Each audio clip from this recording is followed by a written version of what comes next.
HR issues can kill you. One complaint against your company can turn your world upside down. And you spend way too much time dealing with HR when you should be spending your time on making a profit. You should talk to Bambi. With Bambi, get access to your own dedicated US-based HR manager starting at just $99 per month. They get to know you and your business while providing HR expertise and the personal touch you need and want. They're available by phone, email, and real-time chat, so onboarding and terminations run smoothly. Team members reach peak performance, and your business stays compliant with changing HR regulations. And with Bambi's HR Autopilot, you'll automate important HR practices like setting policies, training, and feedback. HR managers can easily cost $80,000 a year, but Bambi starts at $99 per month. Schedule your free conversation today to see how much Bambi can take off your plate. Go to Bambi.com right now and type in Accelerate under podcast when you sign up. It'll really help the show. Spelled BAM, BEE.com. Bambi.com. Type in Accelerate. Somewhere out there, there's a man on a park bench eating his 500th PB&J. He has no idea Papa John's has new Papadillas that are way better than a boring sandwich. With Papa John's best meats, cheeses, and veggies hand-folded into a crispy flatbread crust. Someone better tell that man. Get a new Papadilla in one of 4 flavors for just $6. Better ingredients, better pizza, better than a sandwich. Papa John's. Not valid with discounts, fees, and taxes. Extra prices may vary.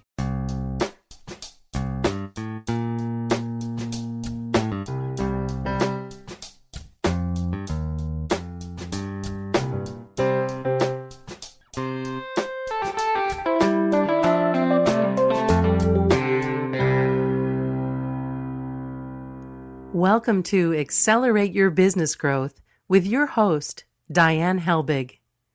Diane is a leading small business development and leadership coach, author, and speaker who is passionate about sharing valuable ideas, tips, and techniques with business professionals worldwide. Diane brings you the world's experts and gurus in all things business. Whether it's sales, structure, social media, planning, or plateauing, guests bring their expertise and energy to each episode. When growing your business is your focus, Accelerate Your Business Growth is the show to listen to. Got a topic or guest suggestion? Let Diane know. The goal is to make sure you have the information you need to move your business forward. Thanks for joining us. Settle in and enjoy. Hi, everybody. Thank you so much for joining me. Today's podcast is sponsored by Audible.com. Audible.com is a leading provider of spoken audio entertainment and information. Listen to audiobooks whenever and wherever you want. Get a free book when you sign up for a 30-day free trial at audibletrial.com/businessgrowth. Accelerate Your Business Growth podcast continues to gain recognition as a great resource for small business owners, sales professionals, business people of all sorts. We are enjoying inclusion on lists of the best podcasts to listen to, sort of all over the place. And I am tremendously grateful for that, and very aware that it is because of the guests who join me. These are folks with expertise in particular areas of business, and they join me to have a conversation where they share that expertise with all of you, so that you can get answers, ideas, suggestions. You can find people who you like what they have to say, and you can reach out to them later to get more information, so you can be more successful and do better things in your business. My guest today is Bradley Benner. Bradley is a self-proclaimed addict when it comes to digital marketing. He's the co-founder of Semantic Mastery, as well as owner and founder of Big Bamboo Marketing. With a unique skill set, Bradley provides digital marketers and business owners with the tools, training, and insights they need to make more money, get better clients, and work less. Together with his team at Semantic Mastery, Bradley consistently delivers proven, real-world, results-oriented training and business development tools. Thanks so much for joining me today, Bradley. Thank you, Diane, for having me. I am happy to have you join me. We're going to be talking about something that I don't believe I've ever had a conversation with on this podcast before about this subject. It's about Google tools. And I think it's one of those things that people hear that they're supposed to use. Maybe they think it's expensive, or they don't really know how or where to go, or, you know, do they get to keep their information? I don't know. There's so many things I hear sort of swirling around this topic of Google. So I'm thrilled to have you sort of cut through that and help us really understand which tools are free and which ones we should be using and Sure. that kind of thing. Well, that's a great question, and I'm happy to talk about it. You know, I've pretty much built my entire business using Google products, which is crazy because most of them are free, and so you know I've enjoyed that, and I consider Google kind of a business partner of mine as opposed to just a service provider or something like that. So, and it's interesting because when we were preparing, or I was getting scheduled to come speak with you and your audience, things have changed just since then slightly, in that what I was planning on talking about primarily was Google My Business platform, which people might consider to be Google Maps. It was formerly Google Maps, but now in order to get your profile and your business onto Google Maps, you have to do it through the Google My Business platform. And it's right now, Google is actually trying to prevent a lot of spam listings, or to eliminate a lot of spam listings. So I call it having an itchy trigger finger, in that Google is suspending a lot of valid, genuine Google or businesses that are going in and making significant changes to their Google My Business profile. So I first want to just preface whatever I'm going to say today with, I don't recommend at this current time frame. This could change in a couple of weeks. It could be a couple of months. I don't actually work for Google, so I don't know when, but I want to just make sure that everybody is aware that I do not recommend going into your Google My Business profile currently and making any significant changes to any of your information. However, we can still talk about some of the things that you can do within your Google My Business profile to get better results, and then some of the other tools outside of Google My Business that you can also use to get better results and increase leads, create more brand recognition, and that kind of thing. Does that make sense? It does. Thank you for that. And so I just want to make sure that I'm understanding that some of the stuff we're going to be talking about, you would advise people wait a little bit before they actually do. Yeah, and I'll clearly disclaim which ones those are. All right. Okay. I do not want anybody coming back and saying that they tried to do something and their listing was suspended. And honestly, I've actually experienced that with some valid businesses, and it's just a real bloodbath out there right now. So yeah, well, and the unfortunate thing is Google is proprietary, so they're able to do whatever they want whenever they want, and we're kind of at their mercy, and that's an unfortunate thing because it can be such a great source of leads for a business. Yeah, right. But this is part of the tricky part of it, is that, sometimes you just, I think that would really trip somebody up if all of a sudden they had a totally legitimate business and they were suspended. Mm-hmm. Yeah, crazy.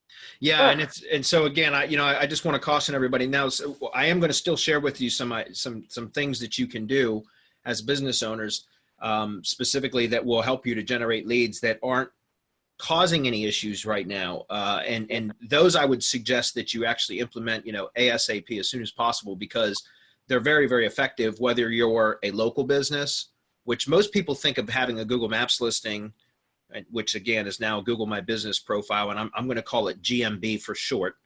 Okay. But most people will consider having a GMB profile or a Maps listing as something that only local businesses do, like businesses that only serve a local customer base. But that's not necessarily true. Even national businesses or even international businesses have an actual physical location somewhere. And there's no reason why they shouldn't register as their GMB or Google My Business profile, because that actually helps to create more authority and what's called validate the entity in Google's eyes. In other words, it helps to tell Google that it's a real and genuine business, and it's kind of like it kind of like elevates the business in Google's eyes and gives it a little bit more authority and a little bit more exposure just from having that claimed and verified profile. Does that make sense? It does make sense. Okay. Yes, that makes a lot of sense. So for those of you that, I'm sorry, go ahead. No, go ahead. Keep going. So for those of you that are listening that have not claimed and verified your Google My Business profile, I would recommend that you do. And here's the thing, as I said before, there are certain things that I would not do. So if you're an existing business that has a claimed and verified profile, I don't recommend going in and optimizing, completing the profile if it's not already been completed, or changing anything significantly within the profile. And what I mean by that is, once you're inside the dashboard, which you can go to find it by just going to business.google.com, right? That's going to take you directly to your Google My Business dashboard. If you're logged into the account where the profile has been claimed under, then you'll see it right away, and you can start to edit different elements of the profile. But primarily, the most important one is going to be the information tab, or the info tab on the left sidebar, and that's where you put in your company's information, your name, your phone number, your website, your hours of operation, a description. If you're a service area business, like most contractors would be, which is primarily what my business is catering to contractors. Obviously, like a plumber goes to a customer location instead of the customer coming to the plumber's location. So, that's what's called a service area business. You can set your service areas and that kind of thing within there. Now, that specifically, if you already have that somewhat filled out, leave it alone. Because and if you don't have it filled out, but you've had a claimed and verified business, I wouldn't go in and start optimizing that or filling that out now. I would wait, give it some time until Google decides to ease up a bit on what they're doing currently. But if you are just claiming a profile for the first time, then feel free. For example, if you go in and try to set up a listing, or it might even be a listing on the web, but it's never been claimed for your business, you can actually request to claim it. Typically what Google will do is we'll send you a postcard to that physical location that's listed in that's published in that listing, so that and it'll contain a PIN, a code that you're going to insert to tell Google that your business does indeed reside there, and that you were able to receive mail, and that's how you verify it. That's typically how it happens. And once you've verified the profile, then you can make the changes. And you can do all that rather quickly, I'd say within a couple of days, because it's natural, it's logical for somebody that has just claimed a profile for them to complete it. Where I'm seeing the problem is if people have had existing businesses and they go in and they start making any sort of significant changes, or fully completing a profile that has only been partially complete up until that point. And that's where I'm seeing some, and this is kind of a wide reaching problem right now, but we're seeing some legitimate businesses get suspended. Their Google listing gets suspended. So again, I would recommend highly against trying to do anything significant to that. However, I don't want to scare anybody, because the Google My Business profile can be very, very powerful, even if it's not fully optimized, in that there is a feature in there, and a lot of businesses don't know this, but there's they rolled this out about a year ago, and it's called the Google My Business Posts. So again, once you're inside your dashboard, then on the left-hand side, you'll see the navigation menu essentially, and there's one of the tabs on that is called Posts. And if you click on that, it allows you to post directly through Google My Business. So you're posting directly to Google through your Google profile, your business profile. And it's almost like a Facebook post would be, okay, or another social media platform. So you can publish with images and or videos, and then also include text, and then you can have calls to action, like a phone number, and it can be a call button. Most of these posts are designed to really be viewed on mobile devices. So it's a tap to call button, or it can be like a learn more button, which can be a link to your website or a specific page or a blog post on your website, or anything that you want to link to directly to send traffic to. And so those posts right there, that is what you can do right now, that I highly recommend it, because a lot of businesses don't know that posting is available or exists, or they're just not sure how to use it or if it's going to provide any benefit. And I can tell you, whether, again, if you're a local business, it can provide an enormous amount of benefit. It can really help you to generate more leads from Google. even if you're a regional or national business or even a global business for that matter, it's still, once again, you're giving Google exactly what it wants when you publish often and frequently and regularly, because Google loves fresh content, and it means that you're engaged with your profile. And again, Google will elevate your exposure, right? Give you more exposure because you're doing what it wants to, and you're using the tools that it provides to you. Whereas most of your competitors probably are unaware that it exists and or just are flat out not using them. So what's interesting about it is, Facebook, I'm not much of a Facebook, I'm a digital marketer, but I'm not much of a Facebook marketer. I have a team member that handles all that stuff for me. But if anybody has ever tried marketing their business on Facebook, you probably are already aware that Facebook a long time ago worked into their specific algorithm. When you make a post on your page, your business page, promoting something for your business, if it's just a page, a post that tries to get engagement from people and it doesn't contain an external link that would take people off of Facebook when they click on it, you'll get that post will get much more exposure, much more reach to your Facebook followers. As soon as you post an external link in that, all of a sudden your exposure, so in other words, the post itself won't get shown to but a very, very small percentage of your page followers. And it's because Facebook doesn't want people to be clicking on whatever link it is that you posted in there and being and taken off of their platform, because then they can't serve them ads, right? So Facebook a long time ago developed that into their algorithm to where the moment that you put some sort of external call to action in a post, it significantly restricts your exposure to where very few eyeballs will actually ever see that post. And it was smart on their part, but it's frustrating to marketers, obviously, and to business owners. Well, consider what Google's always been. Google has always been a search engine that provides an indexed results page, like a results page full of indexed URLs or links that take people to external websites off of Google. And so when Google developed this Google My Business platform and started, giving all of these tools available for businesses to use, it was with the sheer intention to keep Google users within the Google ecosystem. So that's why I'm saying if you actually use things like the Google My Business post, now you can do the same thing that your blog could do, for example, where you could do content marketing directly through your Google profile and publish often and regularly. And when people do a search for particular keywords, for example, your GMB posts could be shown, because Google loves to promote its own platform, its own websites more than it does others. And then when somebody clicks on it, it's going to open up another Google, the post, it expands or it fills up a whole screen on a mobile device. If it's on a desktop, you'll see that it kind of grays out the background and expands, and it keeps people within the Google ecosystem, so again, they're kind of following suit of what Facebook has always been doing. Does that make sense? Yes. That's fascinating. I did not realize that Facebook was doing that. I mean, I knew that views had dramatically dropped. I didn't realize the external link thing. Mm-hmm. And sharing that, then it just helps it make perfect sense that Google would want to do it because that's who they are. Yeah.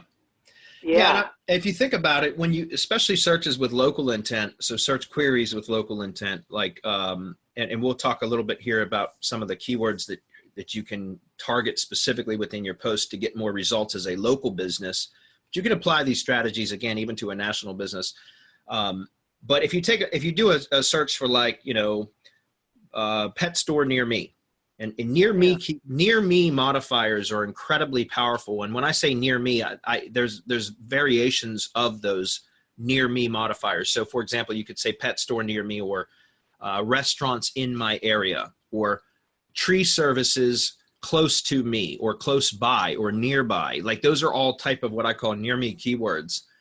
And for mobile searches, which is about 7 out of 10 searches with local intent now, are performed on a mobile device. And so those near me search modifiers drive a heck of a lot of traffic, an enormous amount of traffic within Google. And here's why. Think about this. When you pick up your mobile device, and I know you all can either test this right now or just envision it in your head, but when you grab your mobile device and you start to type in a search query, or even speak, if you speak in a search query, it's a little bit different. But if you start to type in a search query on Google from your mobile device, what happens? Half the screen gets taken up by your keyboard, and the other half of the screen gets taken up by suggested search queries, right? And so what happens is Google is suggesting these near me search queries. So if you start to type in plumber or pet store or restaurant or Mexican food or whatever the case may be, you'll see that Google will suggest near me or some very close variant of that. And that's typically one of the very first suggestions. So people just tap on it. It's like Google is training us how to search because they give us suggestions, right? And so if you know that, you can actually use that to your advantage. And here's another thing. And how did I discover this? Well, in the Google My Business dashboard, once again, one of the tabs on the left-hand sidebar is called Insights. And Insights is like Google Analytics for the Google My Business profile. So you can actually click on that and you'll see what kind of search queries has given your maps listing exposure. And, and from there, what I found was about a year ago or so, maybe a year and a half ago, that through all the clients that I service, most of them are contractors again, but I started seeing these near me search phrases and again, variations of those showing up over and over and over again and driving 40% or more of all the traffic and engagement to that Google profile were coming from these near me search queries.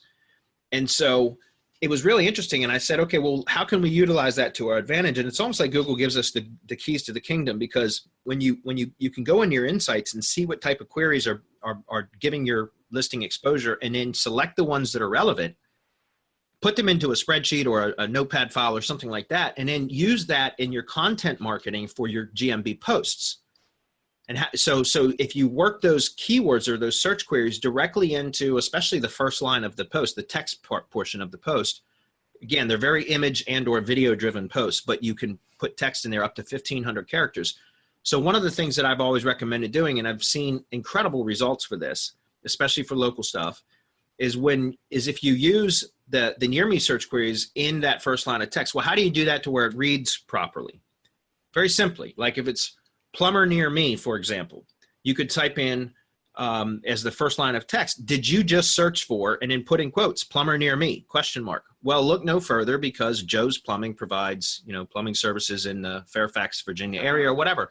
So now you've not only worked in that keyword that has given your listing some exposure, but people are searching for, because Google is training us how to search with its suggested search queries.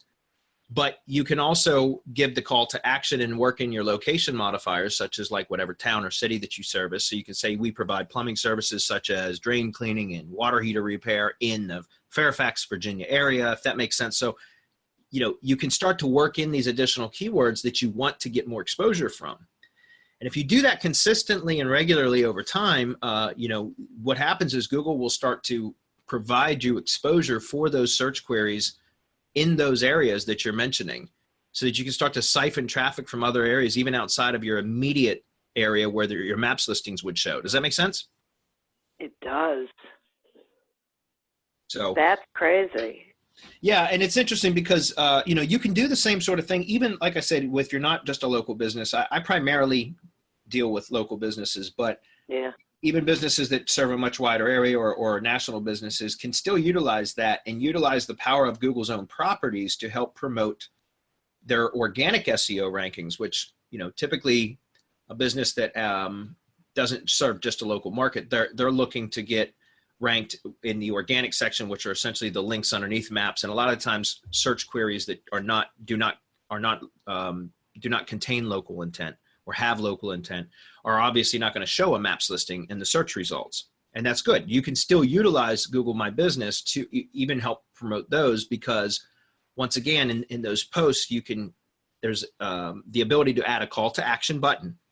And within the call to action button, you can link to whatever you want. So let's say here's a national business, or, again, could even be global, but a national business that has a headquarters somewhere. So claim and optimize that profile. Even internet-based businesses, right? Like strictly internet. I'm sure you have plenty of entrepreneurs that listen to your podcast that just work from home, that have internet, online businesses alone. Well, they still have an office, might be their home, but why not create a local business listing out of that and create the service area of the United States, for example, make it a service area business because you don't want customers knowing what your address is, obviously, for like an online business. So you could still claim and optimize a Google My Business profile and call it a service area business for a national online business, right? And then hide. And what happens is with the service area business, it actually hides the street address. It would just list in the maps listing the business name, city, state, and zip, but it won't show the street address. And so that's a good thing because now you can use that Google My Business profile to create these posts regularly and consistently that you can link to your product pages, for example, or whatever you're trying to generate leads to. And now you're using a Google property to produce backlinks, which is an important part of SEO, to your most important pages on your website. And even if you're not trying to serve a local market specifically, you're still going to get the benefit of that consistency and those backlinks from Google, and it actually will help your organic SEO. Does that make sense? Yeah. Yeah. I'm taking so many notes because when we're done, I'm going to be going and doing all this. I love this. This is incredible. Great. Okay. So are there other free Google services or tools that we haven't touched on yet? Well, there are. Some are a bit more complex in that, and I don't want to get too far into the weeds, but there are, for example, I'm sure everybody's familiar with Google Drive, which, Google Docs and Google Sheets and Google Slides, and there's Google Drawings, and there's all kinds of cool stuff that you can do with Google Drive. And you can actually use those. Once again, they're Google properties. You can actually create marketing messages, marketing pieces within Google Drive using, like, for example, Google Docs and Google Drawings and Google Slides, and make presentations that contain links to your most important pages, product pages, or service area, service pages that, for, again, local businesses, they could link to, like, if a plumber does plumbing and HVAC, they could have Google Docs that can be made really, really nice, like to look nice, and actually convert a potential visitor to those Google Docs and actually link over to those pages on their site. You can insert images into Google Docs that are like banners or like ads, almost like banner ads. And it's funny because if you set those permissions for those files within Google Drive to public, for anybody to view on the web. So again, if you're familiar with Google Drive, you probably are aware you can share docs with other people that they can collaborate. You can make them public for people to view only, but those are indexable documents now. And so what's interesting is you can actually build a whole marketing system out of Google Drive files, all the various types of files, and use that, because once again, it's Google, to help link back to not only your primary website, but all of your, what I call tier 1 branded profiles, which would be like your major social media profiles. If you're a local business, you're typically going to have what's called citations. You're going to be listed in business directories like Yelp, for example, and Yellow Pages and that kind of stuff. If you have external blogs like WordPress.com, Blogger, Tumblr, anything like that, you could link to those. And actually create these really well made to look very well Google Drive files that are made public on the web, indexable. And now what you're doing is, once again, you're using Google to actually siphon some authority from the Google domain to push back through to your branded entity and your assets. And it's incredibly powerful. And a lot of people don't know that you can use Google Drive in that way as an SEO tool. But we've been doing it since 2015 and just seen incredible results, and it still works 4 years later. Wow. I had no idea. Yeah. And so another free tool that I can give you an example on is with the Google Sites. So sites.google.com is the domain for that. And you can go create a free Google website. There's a classic version and there's a newer version, which is like HTML5. It's, pretty much drag and drop site builder. But once again, it's a free Google product. And there's no reason why you can't or shouldn't go create a site that mirrors your main website, whatever's on your main, your main domain website. You can create one that just we call it theme mirroring, but you can mirror your Google site. We call them G sites for short, to match what is on your main site. And then once again, you link. So for example, if you've got, let's say you've got 4 product categories on your main website, And then you might have some pages within those categories, and then maybe you do some blog posting and things like that. You don't have to, I wouldn't mirror all of your posts, but I would mirror all of your important pages on your website onto a G site. And you can literally copy and paste the exact same text and images and everything and put it on a Google site, and then link from those pages directly over to the corresponding page on your money site, your primary domain.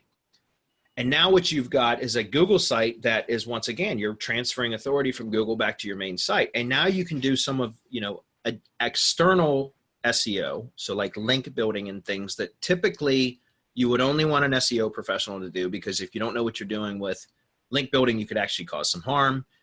You could catch a penalty, that kind of stuff. But when you're using the Google products and Google Sites and Google Drive files, like I just mentioned, you can use those as kind of buffers, or what we call an SEO firewall, that you surround, and it's almost like you build a cocoon around your primary domain using Google products. And then you do all of your external SEO stuff to those Google products, those tier 1 assets, as opposed to directly to your primary domain. And it causes them, it allows you to push authority and what's called link equity back to your primary site without running the risk of causing any harm, which up until, like I said, until now, you probably have been told not to do any sort of crazy link building and things like that to your primary domain, because it could cause penalty within Google. And you're right. But when you insulate your primary domain away from things using Google properties, remember, Google's not going to punish itself. So you can use that to your advantage. Wow. This is really, this is incredible. Thank you. Seriously. Oh, yeah, go ahead. So that's very important. And so some of the other things that, pretty cool things that you can do with that is if you mirror, so, we call it theme mirroring, mirror your Google site or your G site to your primary domain, whatever your website is. And that can take some work, but you could hire somebody in-house to do that. If you have virtual assistants or somebody that actually handles web development and stuff, that's something you could task them to do. And then the same thing goes with the Google Drive files that I was just talking about. You can actually go in and create a folder within Google Drive and brand it. So call it whatever the name brand of your company is, and make that folder public. So it's indexable on the web. It's view only for everybody, except for the people that you've given permission to, edit. But it's publicly viewable, which means it's indexable. Name it after your company name. And then all of the files and folders that are contained within that folder will now also be public. And then what you can do is actually create separate folders for each one of those pages on your website. It's mirroring, your theme mirroring the primary category pages or service categories, if you're a service type business, in folders. And then you create, again, those individual files such as Google Sheets, Google Docs, Google Drawings, Google Slides, all of those within each one of those particular folders that are now mirrored after the pages on your site. And you target the same types of keywords and products and things to where you're essentially promoting your products or services in what's called silos or categories that are those folders within that primary folder. That every one of those are indexable. And remember, always link back from those properties, whether it's the Google Drive files or the G site, to the pages that they're mirroring on the primary site. And then lastly, and here's the kicker, those Drive files can actually be embedded. You can embed Drive files into the Google site. So what you do is you create this kind of like a picture-in-picture tunnel, it's almost like if you've ever seen two mirrors that are facing each other and you stand between them and you look at it, and you can just see the mirror images they just repeat over and over and over and keep getting smaller, and it's like a tunnel, like a never-ending tunnel. That's kind of what you're doing here with Google properties, is you create the G site that's mirrored to your money site, or, again, it's your primary domain. We call it money site. Then you create the Google Drive folders and files, and then you embed the Drive files into the G site. So the mirrored pages or files will be embedded in the mirrored pages on the G site. All of those are pointing back to your money site. And so you've created this like tunnel and tunnel that the Google bots or spiders, they go crawl these links and they get stuck in this tunnel, and it just keeps looping around back and forth, and it builds all this relevance and authority. And again, it's incredibly powerful for SEO. Again, I don't want to get too far into the weeds on this stuff, but it really is powerful. And some of the things that you can do using Google's own properties. And everything that I just mentioned is 100% free. It's just a matter of putting it together. Wow. It's crazy. Yeah. Okay. I have to take a quick sponsor break, and then I want to continue on with this, conversation. Sure. Accelerate Your Business Growth podcast is happy to be sponsored by Audible.com. Audible.com is a leading provider of spoken digital audio entertainment and information. They have over 150,000 titles to choose from, and you can listen to them on any device, including whatever you're hearing us on right now. And if you sign up at our link, which is audibletrial.com/businessgrowth, you get one free audiobook and a 1-month trial of the service. Some examples of books you can listen to on audible.com are Do Business Better by Damian Mason and Breathe to Succeed by Sandy Abrams. So visit audibletrial.com/businessgrowth, explore the books that are of interest to you, and receive one free audiobook when you sign up for the trial. Today we're speaking with Bradley Benner about using free Google tools to grow your business. Okay, excuse me. My question for you is this. I mean, these are incredible. They are absolutely incredible. Do you think small business owners should be doing this in-house, doing it themselves or with a staff member, or should they be outsourcing it to a vendor or an agency? Great question. I really appreciate that question too, because, all right, here's my thoughts on this. If you have somebody that in-house that handles some of the marketing, then absolutely it can be done in-house, but you got to provide them with the proper training to do it. Again, as an agency owner as well as an instructor, I can tell you that a lot of the times when I take on a new client, for example, that has said, we've got somebody that handles this or that, they may be doing stuff like doing activity, but they're not really fully trained on how to make it all work or to put the pieces together properly. And it's not their fault. They just have never been trained properly. And so again, if you have somebody in-house, absolutely keep it in-house because it will reduce your costs, but make sure that you're providing them with the proper education to know how to do this kind of stuff. That's number one. Number two, if you don't already have somebody in-house, then a lot of times as a business owner, and usually smaller businesses, obviously that, solopreneurs or very small business owners that are, a lot of times the owners are doing a lot of the tasks within their business themselves. And I don't recommend that you try to take the time to learn all this stuff because you're better off focusing on growing your business, running and managing and operating your business and working on growth instead of getting into the weeds of the marketing and the grunt work. So in that case, I would recommend that you either hire an agency or a consultant, and I kind of have some thoughts about that as well, or find a third-party provider, a vendor that can provide these done-for-you services. That I think is it, as long as you understand what it is that you want done, and then you can actually order them, or again, even have somebody in-house handle that to where they know what to order and in what sequence and that kind of stuff in order to get the best results. If you're going to hire an agency, which is certainly one of the recommendations in my that I would recommend for businesses to do, because that way it takes the load off of the business to do that themselves. I do recommend hiring a local consultant, local to you, or they don't necessarily have to be local, but hiring a smaller consulting firm instead of a large agency.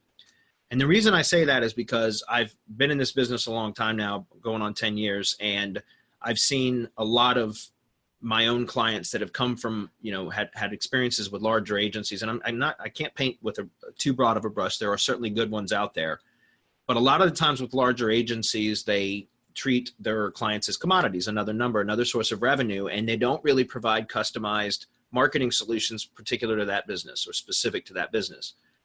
And I found that a lot of the times they get lackluster results, but they charge higher fees because they are, they have more overhead, more staff, more employees, all that kind of stuff.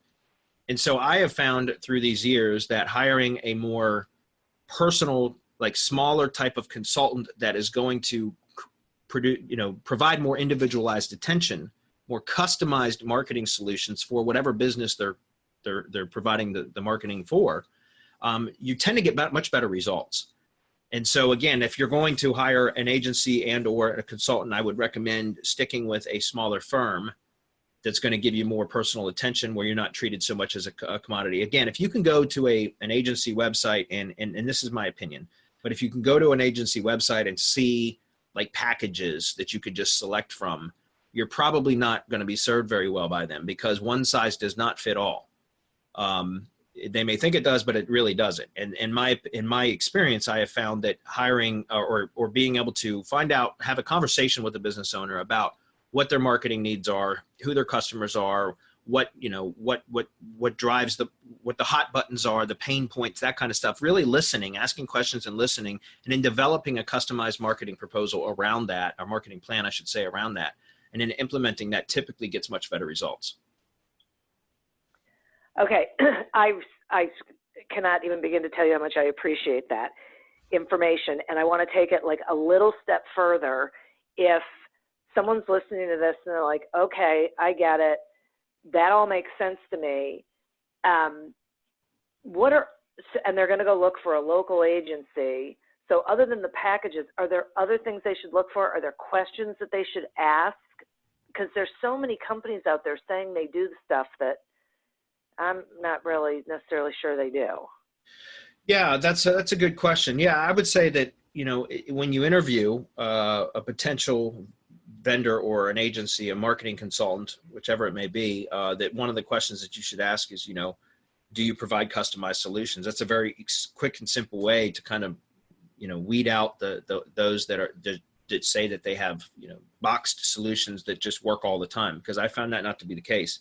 Now, if you're dealing with a boutique agency, right? So an agency that caters only to a specific industry or business vertical, that's different. Because they have developed marketing programs that work very, very well for that particular business vertical, right? That industry.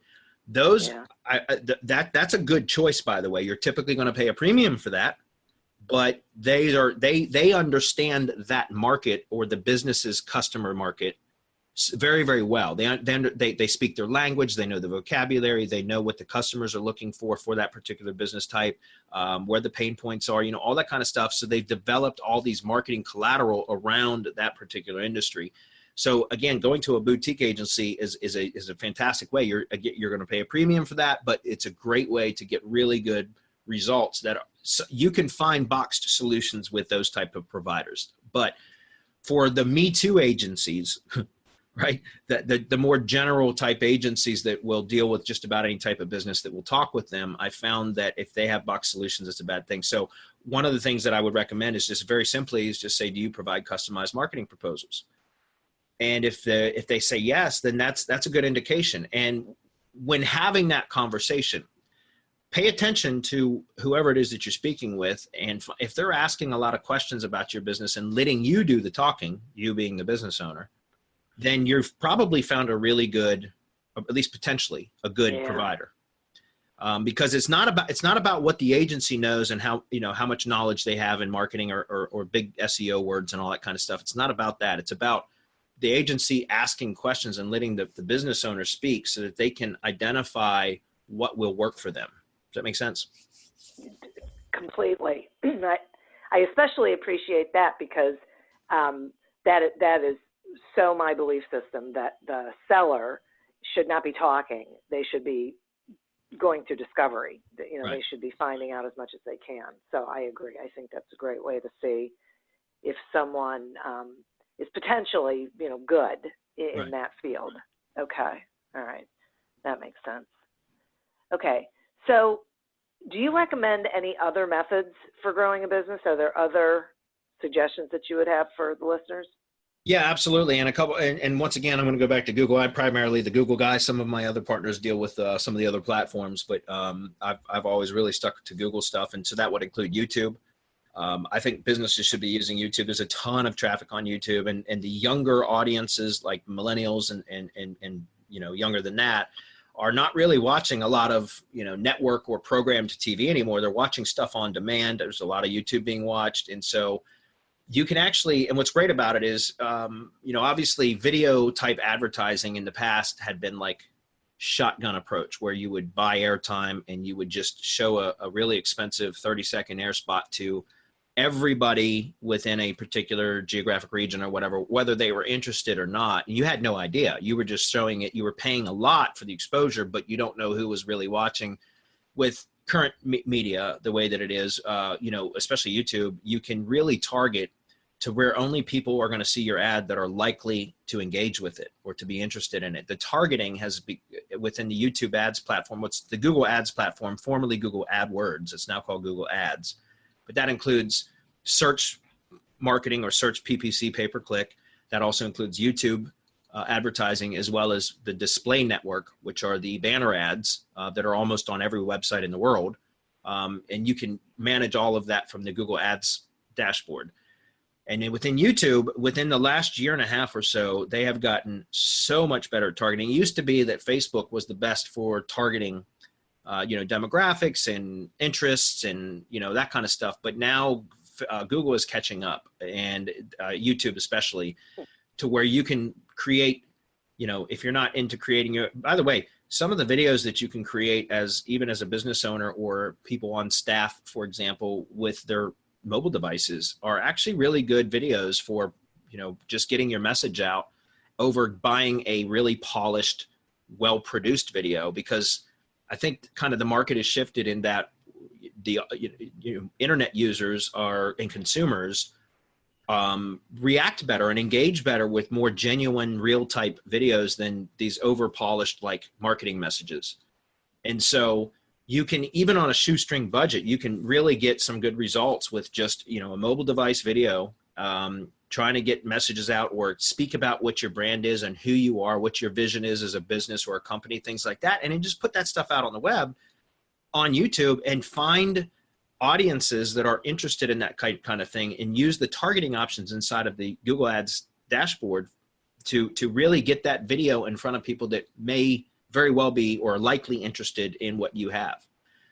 And there are a few different audience types of that you can select. You can select by geography, which is great, which means you can only show the video will only show to YouTube users that are within a specific geographic area, and you can target all the way down to a zip code, a city, a region, a county, a state, nationally, globally, or by country, however you want to do it. So you can really zero in geographically, or what's called geo-targeting, or you can also target by, topics. So in other words, like if somebody's looking at, cat videos on YouTube and you sell cat products, or you're a pet store, for example, you could have your ads potentially play in front of anybody within a specific geographic area that is watching cat videos, because it's topically related.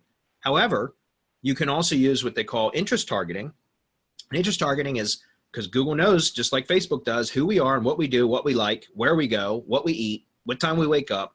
They know all this stuff about us. So you can select, people that have shown an interest in cats, for example, or pets or whatever.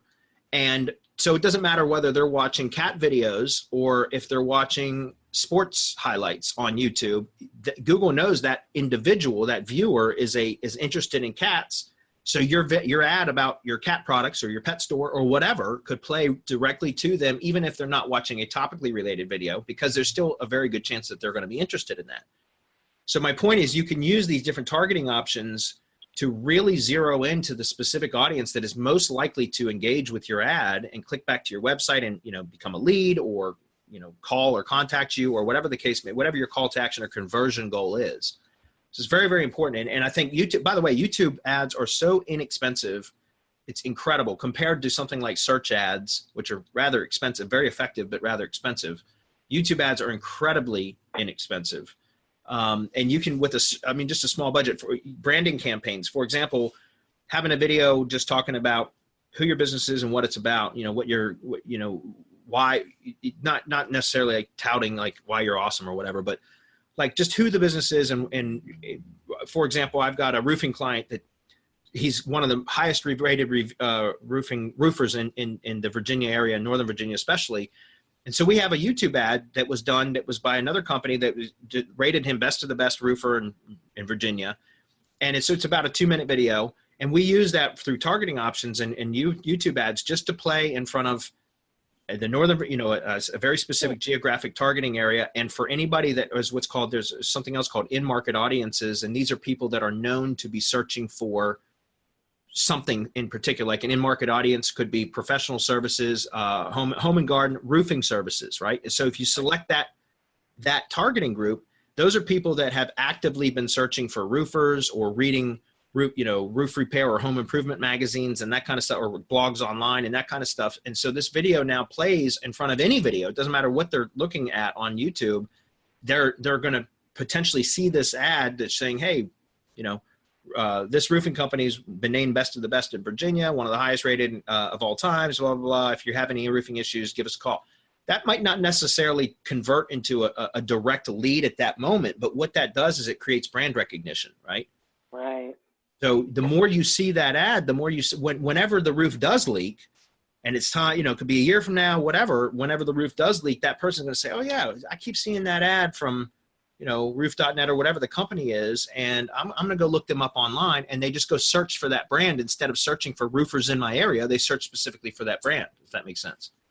It makes a lot of sense. So, and then lastly, I do want to jump on one more thing about the ads platform is the Google Display Network. That's the banner ad stuff. It used to be banner ads were difficult to do. At least I thought so. Even as a marketing guy, I didn't like doing banner ads. And one, I'm sure you've heard of banner blindness. A lot of people don't click on banner ads. But number two, it used to be that you had to create all these different sizes of ad graphics, right? The images, the creatives. Yeah, right. And so you would have to create the leaderboard and then the rectangles and the skyscrapers and all these different sizes. And so if you wanted to create an ad, you would have one design made usually and all these different sizes and formats. And if you wanted a split test, you'd have to have another design made. And that got to be very expensive, especially if you had a graphic designer doing all this stuff for you. And it's very, very difficult and time consuming to really dial in or optimize a display ad campaign. However, Google, again, has gotten really, really good recently in now that they have responsive display ads that it will create for you. And all you do is go in and upload a number of images, as many as you want. And it'll allow you to crop them in square format as well as rectangular format. And then you upload your logo, and then you upload various headlines and text, right? So you get like a long headline, headline, which you could put up to 5 versions. You get a long description, then you get multiple shorter descriptions that you can, like up to 5 that you can add. All these different things that you add as text-based. And what Google will do is it will start creating ads from those images, as well as all those different lines of text that you put in there. It will start testing them over time, start serving those ads, and over time it will start to learn through AI, right? Artificial intelligence and machine learning. It will start to determine which combination of images and text are producing the best results, the highest click-through rates. And it will start to display those more. And you can actually go into the Google Display Ads dashboard, and it will say like this, it'll next to each line of text and next to each image, it'll say the performance level, good, poor, okay, that kind of stuff. So you can go back in and eliminate the ones that are performing poorly and change it out, swap it out with a different line of text or a different image. So that you can really start to optimize your campaign, and you don't need a graphic designer to do this anymore. You can do this yourself, or, again, somebody in-house.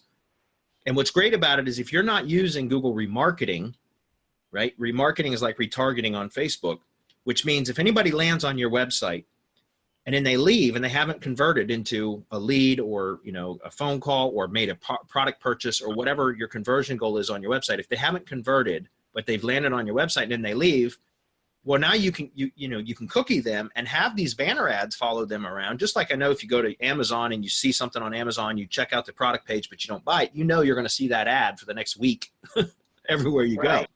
Exactly. That's a great way to, again, build brand recognition and to get people back to the site to complete that conversion goal that they didn't complete. And even if they don't convert right away, like I said, it's a branding tool. You start to get in front of them and they see your logo, your message over and over and over again, to where when they are ready to make that purchase decision, they're going to think about you. And that remarketing ads are so much cheaper than cold traffic ads because they've expressed an interest in your brand by at least landing on your website. So Google allows you to purchase those clicks for a much cheaper price than if you're buying cold traffic. Oh, I see. So Google is connecting, this comes into the relevancy stuff that, that's so important for Google, that if you're choosing something that is, relevant to what you do, and Google's watching what sort of traffic it's getting, then it learns that that's the kind of thing that people are seeking out for, right? So, wow, that's incredible. Yeah. And that's my point. Like, again, you can use that data. I mean, Google's using that data, right? And that's where us as business owners, we can use that.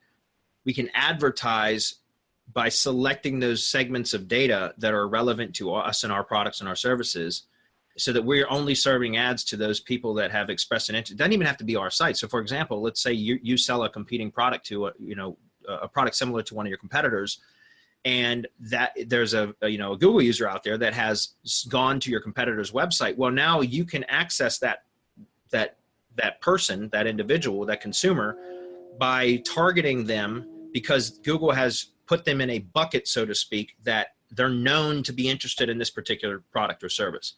And so now you can select that bucket, right, that targeting bucket, and now you can get your ads in front of them. And then, like I said, and then they land on your site and you remarket to them, and you can use the same remarketing list. So once they land on your site, your whatever product page, you can get really granular in how you remarket. But if they land on your site, now you cookie them, and now you can remarket to them with their display ads, which are incredibly easy to do now. Anybody can do this. I'm not kidding. You don't need a graphic designer to do it. All you need to do is come up with calls to action, lines of text, and some images that you want to use. Or you can even retarget or remarket to those people on YouTube. So like, they landed on a page on your site, but they didn't convert, they didn't buy, they didn't become a lead, whatever the case may be. And now they're on YouTube later on, and a video pops up, and it's like, hey, I know you visited whatever.com, and it must be, but you didn't make a purchase. Go check it out. Right now we've got a sale going on, something like that. And so you put all these pieces together, right? Between Google search, all the Google free products that we talked about earlier, then the power of YouTube and Google Display Network and remarketing, and you put all those things together, and like, it's almost like Google has no choice but to really send you a ton of traffic, because you're using all their tools, and you have all this power at your fingertips because of all the data that they collect. That's just crazy. It's Almost just scary. getting crazier and crazier. It is a little scary. I'm with you on that one. I love all this information that you shared. And like I said, I took notes, because this is just incredibly valuable information that I would bet the vast majority, if not like 99% of the listeners, do not know. Yeah. So I can't thank you enough for sharing this. Well, it was my pleasure. As you can tell, I kind of enjoy this stuff too. I get real enthusiastic about it. Yeah, you do. I noticed. Will you tell the listeners how they can find you and what you've got going on, so they have other questions they can get them answered? We created a specific welcome page for your podcast listeners. So if you go to semanticmastery.com/AYBG for Accelerate Your Business Growth. Again, semanticmastery.com/AYBG. That'll take you to where you can download some free stuff that, just swap your email for some free stuff that we'll give you. Also, we do host a weekly webinar series on YouTube. I just talked about how much I love YouTube. And we actually did episode 244 yesterday. It's called Hump Day Hangouts. We do it every Wednesday at 4 p.m. Eastern. And it's 1 hour of Q&A. It's available to the public. Anybody can come check out and post questions about digital marketing, whether you're an aspiring consultant or an agency owner, or even a local, a business owner, excuse me, I said local, but a business owner that just wants to know more about specific marketing questions that you're having. You can go to Semantic Mastery YouTube channel. So youtube.com/Semantic Mastery, and check out our Hump Day Hangouts. Search our channel. We've got over thousands of videos on there of questions and answers. And you can most likely find an answer to whatever question you have already. And if not, you can post your question on our weekly webinar page, and we will answer it live on the webinar, and you can watch it on the replay if you can't attend live. That's awesome. What a great idea. It's great. It's really cool. And by the way, how do you build an audience for that? Well, it's over time. Most of the people we find that subscribe to our channel or end up becoming, buying our training products or our done-for-you services, typically find us organically on YouTube. But, what we've been doing, like I said, 244 episodes, and we actually have, it's an hour long, but we have an assistant or somebody in-house that actually takes our videos and we get them transcribed, and then she chops them up into individual questions and answers, and it uploads those as individual Q&A videos to our YouTube channel with the transcription underneath. And so we've got just literally thousands of videos on our channels, and it's been a powerhouse for us in developing an audience. Oh my gosh, I'll bet. Another great idea. Yeah. Thank you. Oh my gosh, thank you. This is so great. And listeners, I always like to thank you too. This was an episode where I hope you were taking notes like I was. And the good news is if you weren't, you can listen to it again. And you can go to Semantic Mastery YouTube channel and start hanging out there and getting answers to questions, or just, reach out to Bradley and his crew. And I would like to thank our sponsor, Audible.com. If you would like to get a free trial of Audible.com as well as a free audiobook, please go to audibletrial.com/businessgrowth to sign up. As always, continue to prosper and be curious. And until we meet again on another episode of Accelerate Your Business Growth, goodbye and good day. Mattress Firm's best Memorial Day sale ever ends soon. Right now, save up to $500 on our top-rated brands when you get a king bed for the price of a queen, or a queen for a twin. Plus, get a free adjustable base when you spend $6.99 on Sealy, or save up to $500 on Tempur-Pedic adjustable mattress sets. Shop America's best brands confidently with our low price guarantee. Hurry into Mattress Firm. Offer valid with qualifying purchase. Restrictions apply. Valid at participating locations only. For offer details, visit mattressfirm.com/sale. Full send with the driver? Check. Piercing iron through the wind? Check. Low checker, high spinner, flop to a tight pin? Check, check, and check. No matter what shot you need to pull off, there's one ball that's better for them all. The all-new TP5 and 5X from TaylorMade. With a newly redesigned dimple pattern, engineered for more distance, more control around the green, and better stability in the wind, it's the hottest tour ball in golf. So no matter what shot you face, there's one ball that's better for all. The TP5 and 5X from TaylorMade.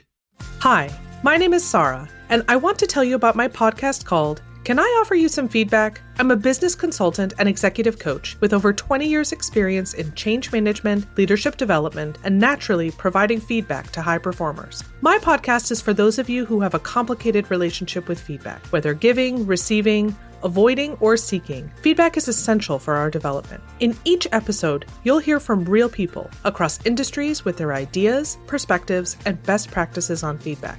I'll also be sharing business bites with you, simple explanations of organizational tools, management techniques, and leadership philosophies that will help you and your businesses thrive. You can listen to Can I Offer You Some Feedback on your favorite podcast app, or learn more at evergreenpodcasts.com.